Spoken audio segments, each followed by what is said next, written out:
So it's March of 2021, and that date is important because we in education are at a crossroads. We have just experienced teaching through a pandemic in which we experienced significant problems and learning losses. We need to do something different.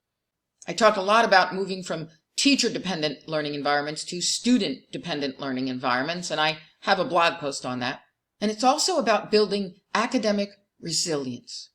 There are two terms that we need to address, pay more attention to in classrooms today. One is academic buoyancy. That's the ability of a student to overcome small obstacles to keep learning. You know, what happens to the student when they're faced with an assignment that's very difficult? Do they just quit, give up, walk away? Or do they have the resourcefulness to get through it? That's buoyancy. If a student needs help and there's no one around to help them, do they just quit and walk away? Or do they think, well, let me just put this aside, let me work on something else, and then I'll come back to this when I can get help? That's academic buoyancy.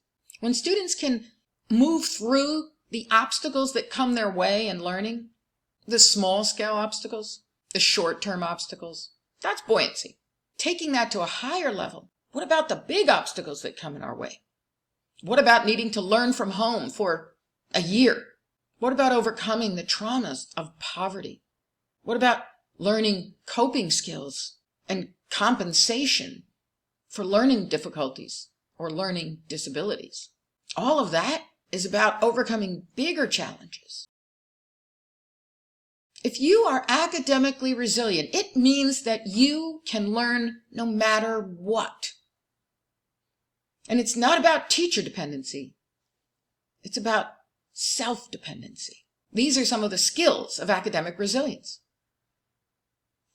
Now think about it. In any situation, whether students are learning in school or learning at home, if there's a big disruption in the formal educational process, if students possessed these skills, they could keep on going.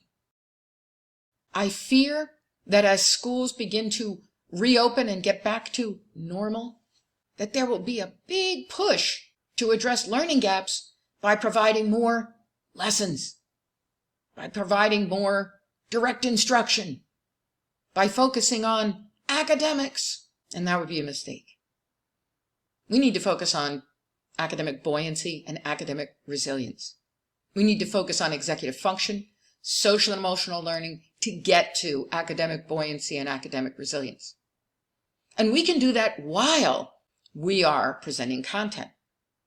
Because, as the title of one of my books goes, it's not what you teach, it's how you teach that makes the difference. So let's start thinking now about how we design classrooms that prioritize academic resilience in order to ensure that our learners are never let down when the lesson just stops working.